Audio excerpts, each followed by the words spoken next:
Hey, what's up, guys? Meteorologist Doug Heady. It is Tuesday evening. I hope your week has been great so far. Make sure you like, subscribe, and then also hit that little bell. We're going to be doing a lot more videos over the next few months because finally we're going to start to get some weather back, which is absolutely fantastic. We even have a weak system just to our west. But so first off, my pattern, the Heady pattern, is fully set now. I'm not overly thrilled with it. I'm going to be real honest. We're back into La Nina, third year in a row, which is kind of crazy.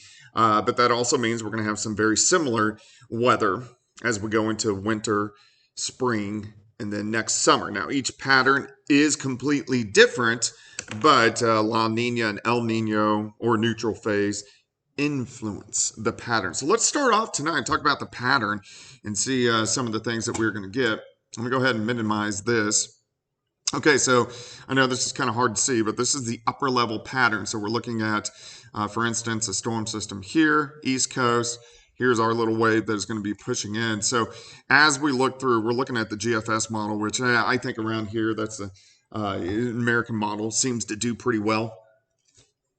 I use the European model a lot as well, but let's go through time.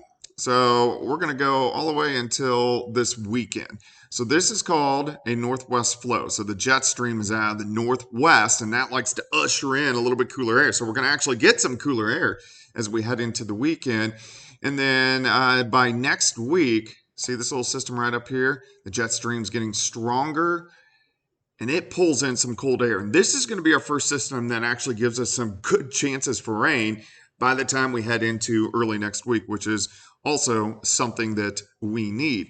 As we continue down the road, so this will give us cooler air on the backside for most of next week. And then we can continue to get these kind of systems out of the northwest. This is a very typical La Nina pattern.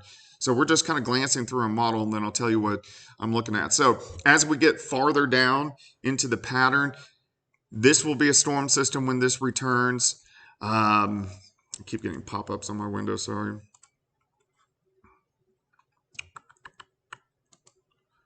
Okay. So this will be a storm system when this returns here in a couple months. We're just going to get a lot more action than what we have been seeing. But my overall first threat or first thought of the winter and then heading into the spring is going to be kind of similar to what we've had the past couple winters, where we get some pretty big cold outbreaks, probably average snow. So maybe a little bit above average snow. So that's kind of what I'm looking at right now. But at least over the next few weeks, we start to get some storm systems in here, a little bit more moisture, which we need. We desperately need the rain. All right, so let's go ahead and break down kind of what's going to happen over the next few days into the next few weeks. And let me resize this up for you here. Okay. So I want to close that out real quick. Yes, I would like to save changes. And close. Okay. Okay, so here's the weak system just to our west. You can see these light showers out across parts of central Kansas, and then the clouds. So as this works in for us later on tonight, there could be a few random little light showers or sprinkles in our southeastern Kansas counties, but most of us are going to end up staying dry as this system kind of works through. So let's go ahead. Oh, geez. Why'd you lock up on me? Hang on. Let's try this here. Give me a second. Okay.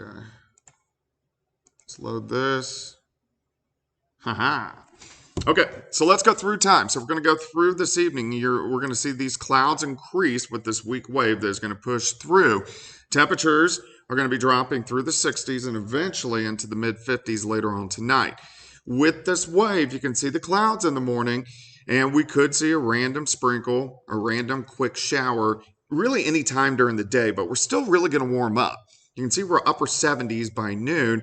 Then once we get into the afternoon, we get back up into the mid 80s for highs. So 56 in the morning, 77 by noon, 84 by 5. p.m. As we go into tomorrow night, this weak front sinks through. Now, it's not going to cool us off a lot, but it'll cool us off a little as we go into Thursday afternoon. So Thursday, we're looking at highs into lower 80s.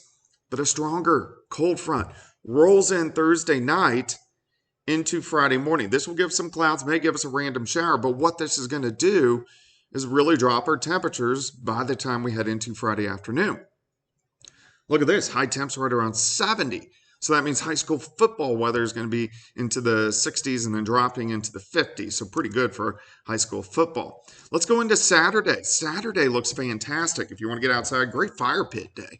We're going to have sunny skies, highs into lower 70s. Now, you can see some rain starting to sneak in out to the west, out across western Kansas into western parts of Oklahoma. So kind of right in here.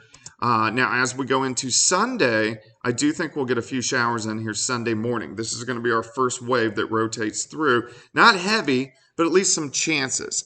Let's go into Monday morning. Still, we could get a few light showers in here, but our stronger system, which I was showing you on those upper level charts, move in late Tuesday into Wednesday. And this is going to really usher in some cooler air for the second half of next week. So we're kind of looking at maybe high temps hanging right around 70 degrees for the second half of next week. So 85 tomorrow, 82 Thursday, near 70 on Friday. Saturday looks great.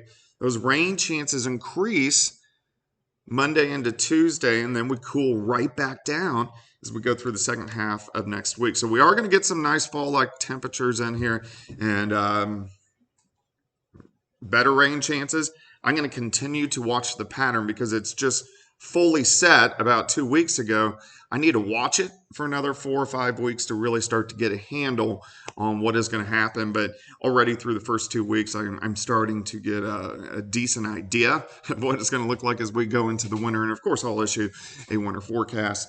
Probably mid or late November, maybe in about 5 or 6 weeks after I have a complete handle on the pattern. But wanted to give you guys an update. Hope you had a great Tuesday. Enjoy your Wednesday. We'll chat soon.